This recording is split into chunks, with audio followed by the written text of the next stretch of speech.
성부와 성자와 성령의 이름으로 아멘.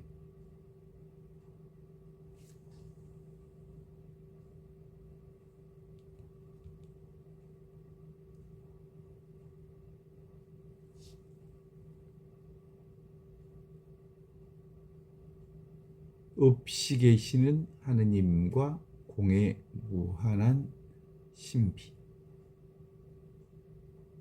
인간은 태어나는 순간부터 이름의 세계 안에 들어갑니다. 부모는 아이에게 이름을 지어주고 사회는 그에게 수많은 규정을 부여합니다. 남자와 여자, 학생과 직장인, 한국인과 외국인, 신자와 비신자, 성공한 사람과 실패한 사람이라는 이름들이 삶의 곳곳에 붙습니다. 우리는 이러한 이름들을 통해서 세상을 이해하고 자신을 설명하려 합니다. 그러나 어느 순간부터 이름은 존재를 설명하는 도구가 아니라 존재를 가두는 틀이 되었습니다. 이름은 편리하지만 불완전합니다. 개념은 필요하지만 궁극적이지 않습니다. 왜냐하면 살아있는 존재는 언제나 개념보다 크고 삶은 언제나 규정보다 높기 때문입니다. 우리가 한 사람을 안다고 생각할 때 사실은 그 사람 자체를 아는 게 아닙니다. 그 사람에 대한 생각을 알고 그 사람에 대한 이름을 알 뿐, 우리는 타인을 만나기보다 타인에 대한 이미지를 먼저 만납니다. 하느님에 대해서도 마찬가지입니다. 우리는 하느님을 사랑이라고 부르고 창조주라고 부르며 전지전능한 자라고 부릅니다. 그러나 그런 모든 이름은 하느님의 이름을 가리킬 뿐 하느님 자체는 아닙니다. 나하고 아무 상관이 없습니다. 그냥 이름은 이름일 뿐, 이름은 개념일 뿐, 하느님이라고 하는 이름은 하느님이 아닙니다. 하느님은 이름 이전에 계십니다. 하느님은 개념 이전에 계십니다. 하느님은 모든 정의를 초월하는 지금, 바로 여기, 바로 이 순간 살아있음, 있음, 현존하시는 살아있는 하느님입니다. 그래서 신비가들은 오래전부터 하느님을 없이 계시는 분이라고 불러왔습니다.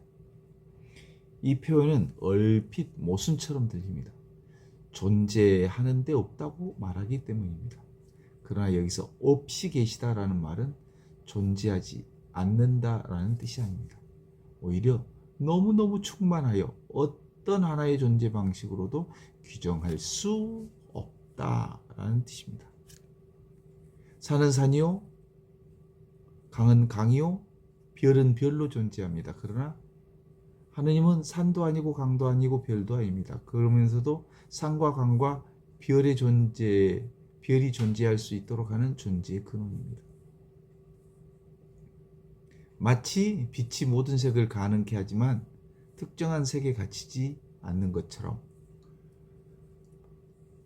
하느님은 모든 존재의 근원이면서도 어느 하나의 존재에 제한되지 않습니다. 이 지점에서 불교의 공사상은 깊은 통찰을 제공합니다. 많은 사람들은 공을 허무주의로 오해합니다. 공을 아무것도 없는 상태라고 생각합니다. 그리고 불교가 말하는 공은 무가 아니라 오히려 모든 규정성이 비어있다는 뜻입니다. 공은 빈 창고가 아닙니다. 공은 모든 가능성이 열려있는 공간입니다. 공은 결핍이 아닙니다. 충만입니다.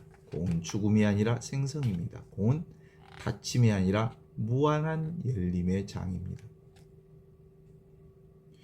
우리는 흔히 무언가가 가득 차 있는 것을 풍요로움이라고 생각합니다. 그러나 실제로는 비어있기 때문에 가능성이 열려있는 열린 존재, 열림의 장, 빈 방이기에 사람들이 들어올 수 있고 빈 그릇이기에 물을 담을 수 있으며 빈 하늘이기에 새가 날을 수 있습니다.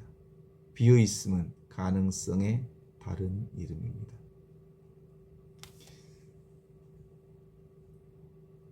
달걀 하나를 바라보아도 그렇습니다. 달걀은 아직 아무것도 결정되지 않는 존재입니다. 부화하면 병아리가 되고 삶으면 삶은 달걀이 되고, 그래서 음식이 되어 우리가 먹을 수 있는 음식으로 드러납니다. 제과자의 손으로 만나면 케이크가 되고, 화가의 손에 들어가면 그림의 재료가 되기도 합니다. 그렇다면 달걀의 본질은 무엇입니까? 병아리입니까? 음식입니까? 그림입니까? 아니요, 그 어느 것도 아닙니다. 달걀의 특정한 본질로 고정되어 있지 않습니다. 오히려 수많은 가능성을 품고 있는 열린 존재입니다. 불교는 이것을 공성이라고 부르죠. 달걀이 병아리가 될 수 있는 것은 본질이 없기 때문이고, 병아리가 닭이 될 수 있는 것도 고정된 실체가 없기 때문입니다. 만약 모든 것이 영원히 변치 않는 본질을 가지고 있다면 세상은 단 한순간도 변화할 수 없을 것입니다. 꽃도 피지 못하고 아이도 성장하지 못하고 인간도 성숙할 수 없을 것입니다. 공은 변화의 근원입니다. 공은 성장의 근거입니다. 공은 희망의 근거입니다. 용수 나가르주나는 중론에서 연기된 것은 공하다고 말했습니다. 연기란 서로 의존해서 생겨난다는 뜻입니다. 꽃은 혼자 피지 않습니다. 햇빛과 물과 공기와 흙이 함께 있어야 합니다. 인간도 혼자 존재하지 않습니다. 부모와 사회와 문화와 자연의 도움에서 살아납니다. 독립적 존재, 아무것도 없습니다. 모든 것은 서로 연결되어 있습니다. 바로 이 연결성 때문에 공이 성립합니다. 그리고 공이 있기 때문에 무한한 변화가 가능합니다. 반야신경의 색 즉 시공, 공 즉 시색이 바로 이런 진실을 선언합니다. 색은 공이고 공은 곧 형태입니다. 꽃은 공입니다. 왜냐하면 고정된 실체가 없기 때문입니다. 공은 꽃으로 나타나고, 그래서 꽃과 공은 둘이 아닙니다. 사람도 마찬가지죠. 우리는 자신을 하나의 고정된 자아로 생각합니다. 그러나 조금만 들여보면 몸은 끊임없이 변하고 생각도 변하고 감정도 변합니다. 어린 시절의 나는 이미 사라졌습니다. 젊은 날의 나도 사라졌고, 그러나 여전히 나를 나라고 부릅니다. 도대체 뭐가 나입니까? 불교는 그 고정된 자아를 찾을 수 없다고 말합니다. 그래서 아공, 나는 정해진 바 없다. 그것이 바로 허물을 의미하지 않습니다. 오히려 우리는 끊임없이 생성되는 생명의 흐름이라는 뜻입니다. 강물은 같은 강처럼 보이지만 순간마다 새로운 물이 흐릅니다. 인간도 마찬가지입니다. 끊임없이 변화하면서도 하나의 생명으로 이어집니다. 금강경은 여기서 한 걸음 더 나갑니다. 범소유산 개시허망, 무릇 형상이 있는 모든 것은 허망하다. 약견재상, 범소유산 개시허망, 약견재상 비상, 직견내래. 그러니까 있는 것을 없는 것으로 보면 그게 바로 깨달음이다, 이런 거지. 있는 것을 없는 것으로 보는 게 바로 하느님이다. 그래서 없이 계시는 하느님이 바로 모든 가능성을 열어놓은 전지전능한 열린 장, 그것이기 때문입니다. 이는 형상을 부정하는 게 아닙니다. 형상에 집착하는 마음을 내려놓으라는 뜻입니다. 사람은 꽃을 붙잡으려 합니다. 젊음을 붙잡으려 합니다. 명예를 붙잡으려 합니다. 모든 것은 다 흐릅니다. 구름이 흘러가듯이, 강물이 흘러가듯이, 계절이 바뀌듯이. 집착은 고통을 만들고 내려놓음은 자유를 가져옵니다. 잡으면 잡힌다. 그래요. 사랑하는 사람을 잡으면 사랑하는 사람에게 잡히고, 남자를 잡으면 남자에게 잡히고, 아들을 잡으면 아들에게 잡히고, 돈을 잡으면 돈에게 잡히고. 그래서 잡으면 잡혀서 묶여서 고통을 만들고, 그것을 내려놓으면, 잡지 않으면 온전한 자유로 열린 장을 살아갈 수 있습니다. 형상은 존중하되 형상에 잡히지 않을 때 비로소 우리는 존재의 깊이를 보게 됩니다. 이 지점에서 그리스도의 신비의 전통, 불교의 공사상은 놀랍게 만납니다. 그리스도교 신비가들은 하느님을 존재자 가운데 하나로 이해하지 않았습니다. 그들은 하느님을 존재 자체로 이해했습니다. 존재하는 모든 것 안에 스스로를 드러내시는 분으로 이해했습니다. 그래서 하느님은 특정한 장소에 갇혀 있지 않는 분이십니다. 성당 안에만 계시는 분도 아니고 수도원 안에만 계시는 분도 아니고 성체 조배실에만 계시는 분도 아니고 기도 시간에서만 만날 수 있는 분도 아닙니다.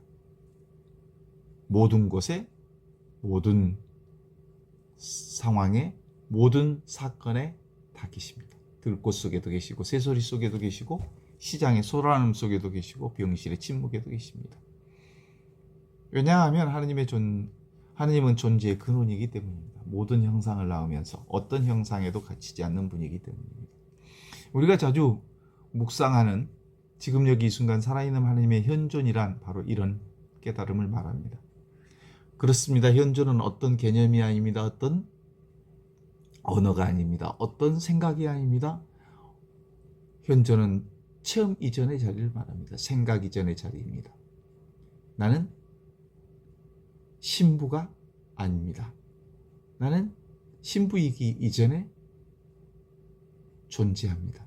나는 늙었다는 생각 이전에 존재합니다. 나는 건강하다는 생각 이전에 존재합니다. 나는 성공했다는 생각 이전에 존재합니다. 그 모든 생각은 지나가는 구름입니다. 그러나 그 구름을 품고 있는 하늘은 결코 변하지 않습니다. 현존은 바로 그 하늘입니다. 공이 모든 것을 품고 있듯이 하느님의 현존은 모든 삶을 품고 있습니다. 기쁨도 품고 슬픔도 품습니다. 성공도 품고 실패도 품습니다. 삶도 품고 죽음도 품습니다. 그래서 현존 안에서는 더 이상 배제되는 것이 없습니다. 좋은 것만 하느님 안에 있는 게 아니라 아픔도 상처도 모두 하느님의 품 안에 있습니다. 그때 우리는 비로소 깨닫습니다. 없이 계시는 하느님, 허공성, 허무가 아니라 사랑이라는 것을, 충만이라는 것을, 모든 것을 비추는 비추임이라는 것을, 공은 텅 빈 공백이 아니라 모든 존재를 받아들이는 무한한 품이라는 것을, 그리고 없이 계시는 하느님은 바로 그 공의 충만함 속에서 지금 여기 이 순간 모든 존재를 살아가게 하고 움직이게 하며 존재케 하고 이와 같이 이렇게 살아계신다는 것을 말입니다. 들꽃 한 송이가 피어있는 순간에도, 강물이 흐르는 순간에도, 누군가의 눈물 한 방울이 떨어지는 순간에도 하느님의 현존은 고요히 빛나고 있습니다. 우리는 그 현존 안에서 태어나고 그 현존 안에서 살아가고 마침내 그 현존 안으로 돌아갑니다. 공은, 허공성은, 없이 계시는 하느님은 그래서 끝이 아니라 시작이며 없음이 아니라 무한한 가능성이고, 하느님의 현존은 그 모든 가능성을 품고 있는 영원한 생명의 바다인 것입니다.